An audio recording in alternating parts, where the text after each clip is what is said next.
I don't know what all these things are about, but let's go.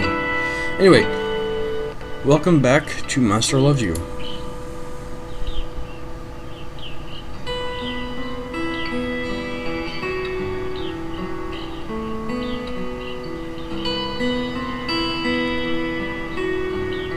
Let's go politicking with monsters next.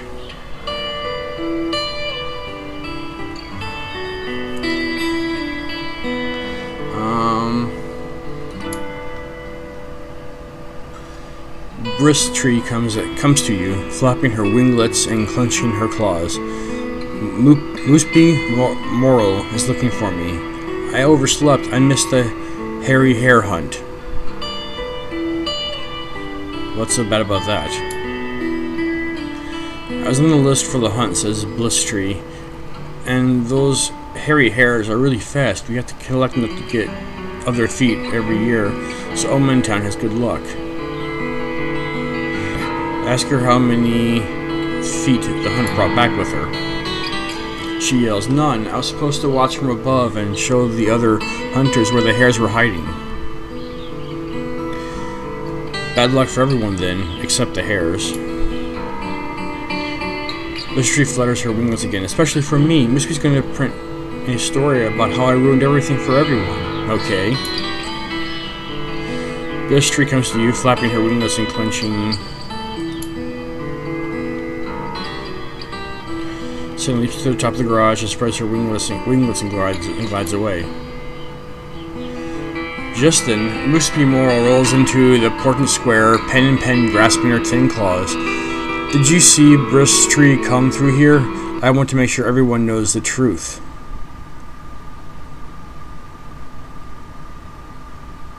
Tell her Bliss Tree overslept. Claim ignorance. No comment. Tell her Bliss Tree overslept. Mooseby Lasson prints the story. Your quote is an instant hit. Lost for kindness, however.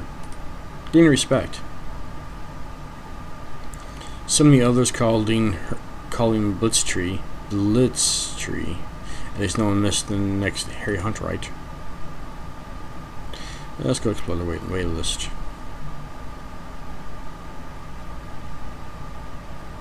I technically have more kindness now than I have cleverness, so I need to do something about that. Let's go sword. Why not? You find a red hood in a basket in the middle of a forest path. A human house is nearby. Funny, you never noticed it before. There's a white picket fence out front.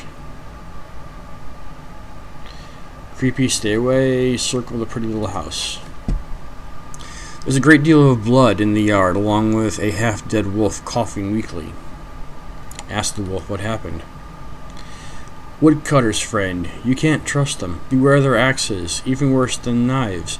The wolf finishes dying.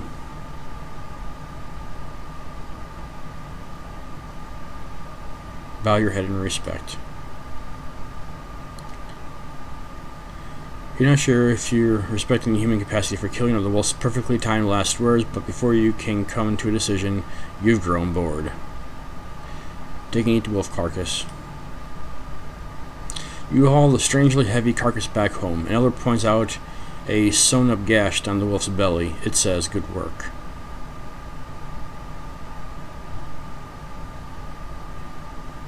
Take credit for the woodcutter's surgical precision. Admit it was someone else who cut the wolf open. The other is impressed with your honesty and says so. You open the nash and find stones inside the wolf. How odd. What is that, like the fairy tale thing? Politic with monsters.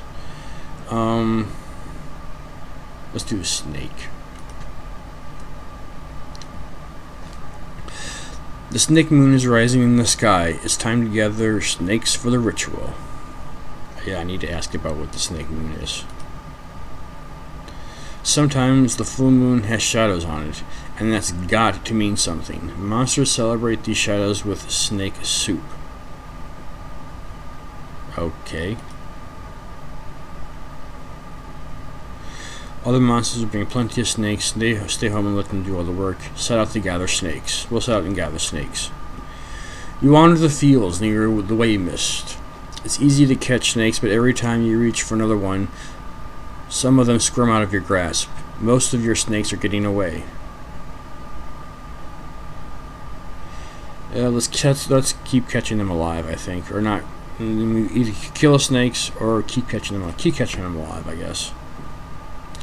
Honesty plus 15, respect plus 5. Everyone claps when you arrive with 3 living snakes hanging from you by their fangs. The venom hardly stings at all. The snakes are added to the cauldron along with a mass of other snakes, some of them writhing, others lying still. Let's join the circle as the ritual begins.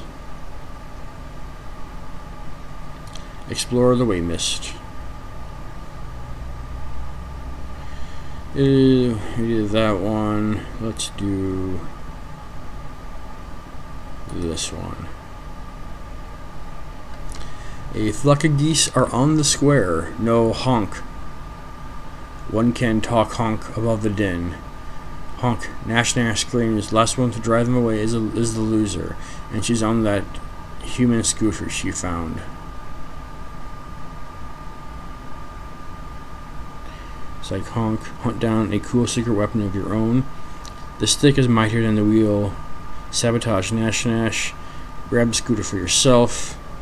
I'm gonna go honk. Not you too, sheesh. Honk.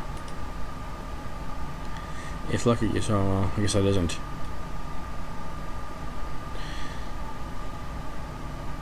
The stick is wide and mightier than the wheel. Sabotage Nash Nash or hunt down your own cool secret weapon.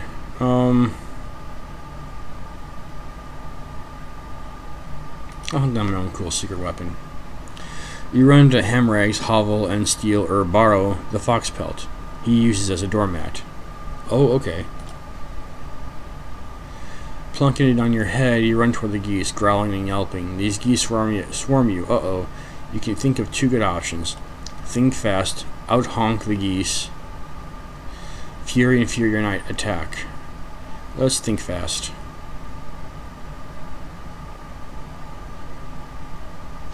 You honk so loudly the geese think you're to be the boss goose and follow you to the nearest pond. Nash Nash accepts the loss and scoots off.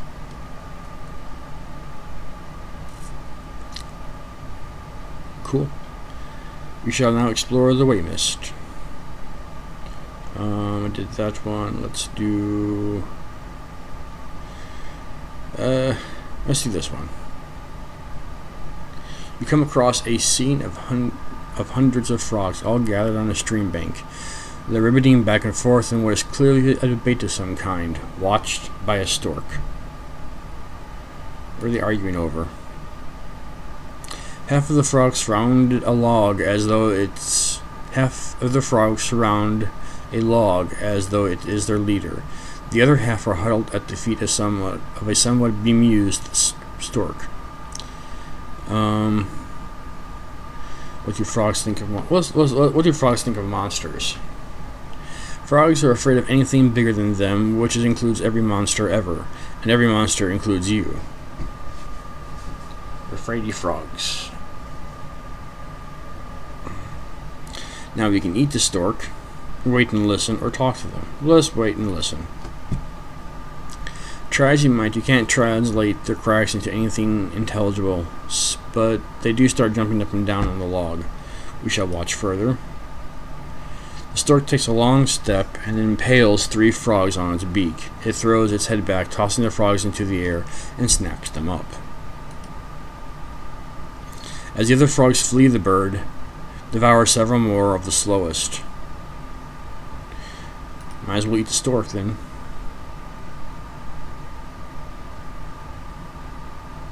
Cool. So that is politic with monsters.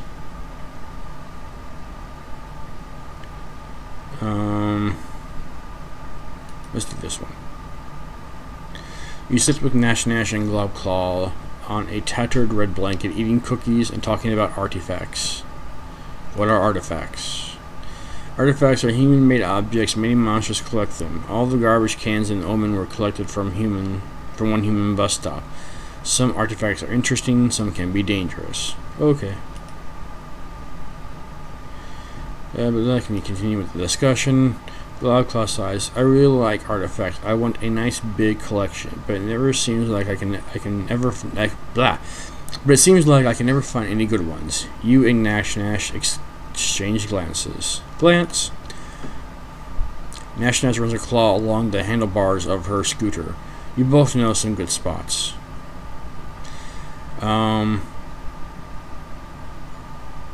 You can tell Gobclaws about the good spots or keep silent. You can always help her in other ways.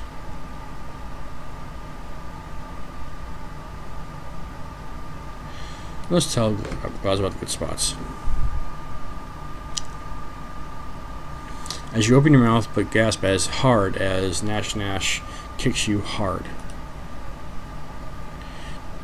That'd be less stuff for us. I don't care if you have less stuff, but if I do, you're in big trouble. She pokes you with her claws to make her point. I'll tell her anyway. Loudclaw clicks on her pincers happily as she does a little dance of thanks, and she scales off into the woods to check out the places you described. Now what about Nash? Nash makes a good on her promise of big trouble in the form of a thorough drubbing. You crawl back to your home, exhausted and bleeding. We shall explore the Waymist. We'll do the scary monster one. You bring home a human coat you found hanging on a tree when you see a cat waving at you. Wave back. The cat is standing on its hind legs wearing human boots, and is indeed covered in human clothing artifacts. Save me, he cries, pointing to a wolf who has it cornered. Get the wolf. Sure, why not? Tear it to shreds, attack the wolf cautiously, something's not right. Talk some sense into everyone. We should talk the sense into everyone. Who knew talking cats had flicked knives? This one does, at least. It jabbed you like a human would, and then flees as you howl in pain. And it took your new coat. Cats!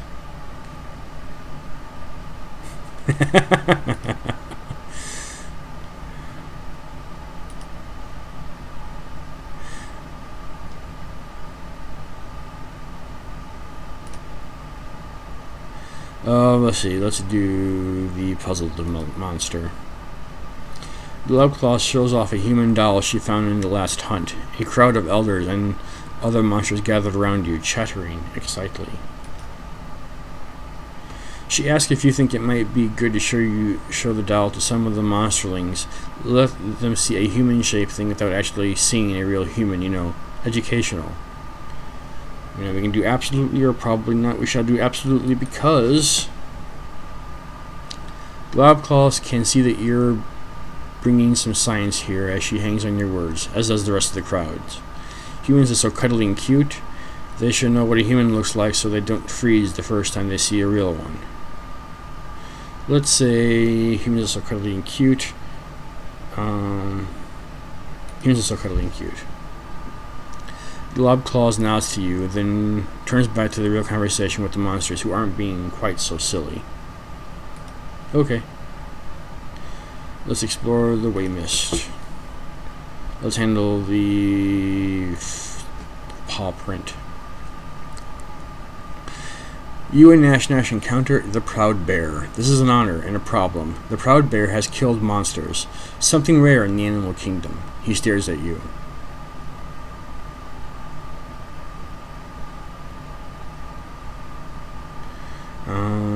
Consider the bear, formulate a plan of attack, nod cordially and leave. Flee, leaving Nash behind.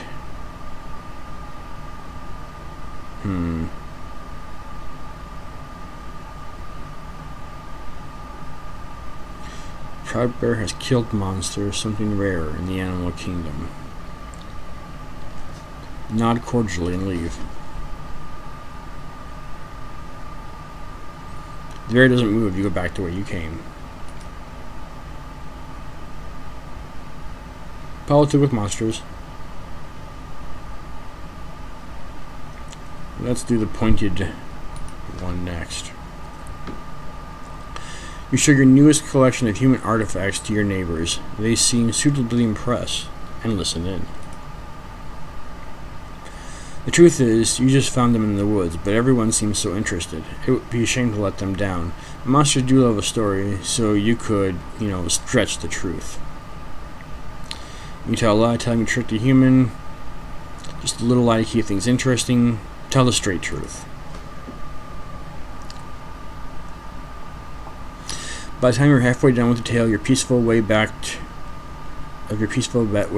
back to Omen with the artifacts, Hammerang is asleep and everyone else has gone home. But at least we're truthful. We shall now explore the way mists. Let's do food. As you explore the way mist, you notice that the air smells faintly of gingerbread. There, ahead, there's a flock of very fat birds pecking at a trail of crumbs that winds through the trees. Try the crumbs. They almost taste like a last resort. You're not starving, but if you were, they might taste better. Oh, okay. Let's follow the trail of birds and crumbs. It leads along a twisting paths you never knew existed, deep in the forest. You come across a rickety human house which smells of baked goods. You hear human speech. 2 children are babbling nearby.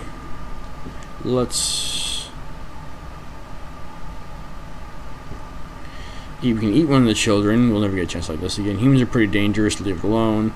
Wait for children to leave the baked house. Examine the children.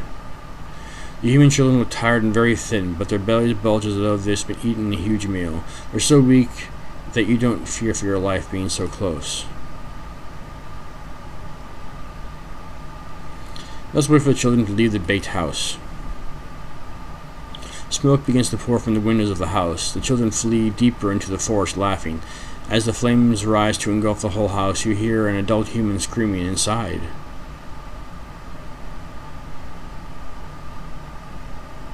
Let's politic with monsters. Let's do the jumping one. Monsters are gathered around the skull pole. They invite you to dance with them. And let's dance, why not? The only problem is you've never done the skull dance, and now everyone is watching you. Let's just begin to dance. You dance fast, restaurant like don't care. Apologize for your ignorance and dance slowly. Try to show respect to the skulls.